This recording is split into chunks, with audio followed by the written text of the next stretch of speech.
Welcome to Foundations of Faith, our new pre-liturgy series to deepen our knowledge of the faith. I thought it would be nice to start this series off with the signs and symbols of the Mass. As a child, I found that I was largely bored at Mass and really didn't know what was going on. When I started altar serving, I began to learn more about the liturgy of the Mass and began engaging with it a little bit more. This was strengthened significantly when I went to the seminary and began learning more about the little details of what we did and why we did it.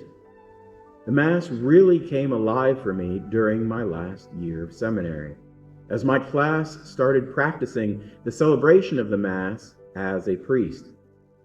The liturgy is such a vibrant and beautiful encounter with the living God that I am afraid too many are missing through a simple lack of knowledge, which is why I hope to cover as many intricacies of the Mass as possible over the course of this series.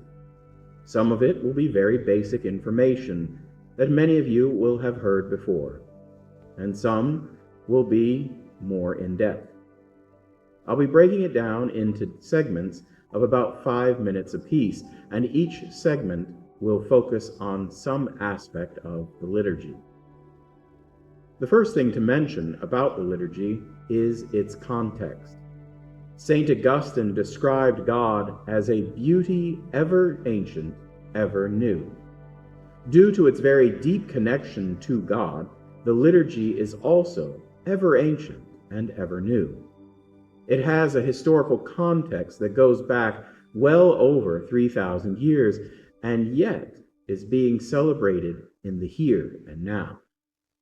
Most of my focus in this series will be on the historical context, but that is at the service of the contemporary context of the liturgy we are about to participate in here at St. Matthew.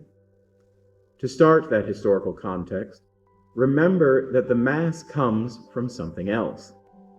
It started with the Last Supper of Jesus before he suffered his passion and death on the cross.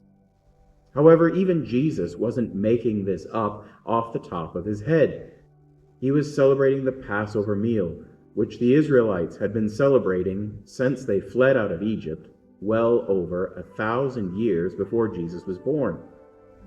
The selection of the Passover meal to be the Last Supper and foundation of the Mass was no accident. The Passover occurred at the end of the Israelites' time in Egypt. They had originally gone to Egypt to be spared from the starvation during a terrible famine. But over the course of generations, the Egyptian pharaohs became more worried about foreigners within their borders and began to persecute and enslave the Israelites. God sends Moses to be the instrument of freedom for his people, but Pharaoh wouldn't listen. So God has Moses perform 10 signs, most often referred to as plagues, to prove that God wants this. The last sign was the angel of death descending upon Egypt and killing all of the firstborn sons of every creature, human and animal. However, the Israelites are told by God, through Moses, to roast an unblemished lamb and eat it that night in a house whose door has been marked with the blood of the Lamb. If they do this, the angel of death will pass over their house and not kill the firstborn sons. After this devastating event, Pharaoh is finally willing to let the Israelites go, freeing them from slavery after having been spared death. This is such a critical event that the Israelites are commanded to celebrate it every year in remembrance of the event. When Jesus celebrates the Passover for his Last Supper, he changes the sacrificial lamb to his own body and blood. The next day, he will sacrifice himself once and for all on the cross, setting us free from slavery to sin and death, a perfection and completion of the Passover lamb from the 10th plague.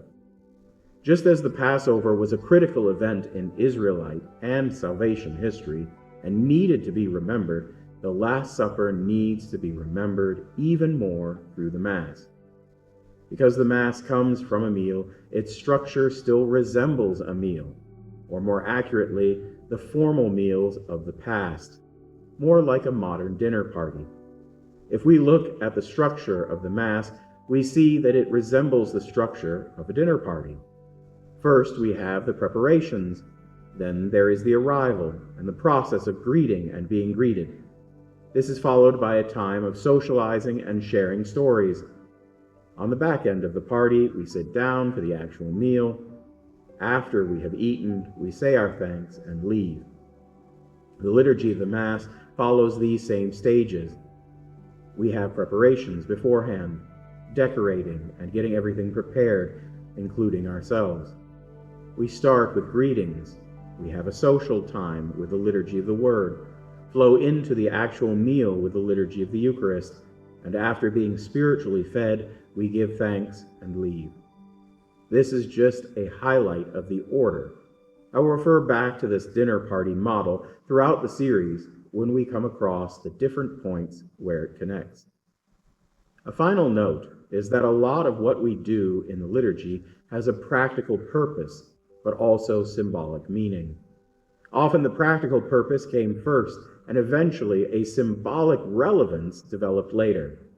An example of this is the use of candles, originally to light dark churches so that the priest could read the liturgical texts. They are no longer necessary with the invention of electric lights, but remain as a symbol of the light of Christ shining into the darkness of the world. That is enough for today.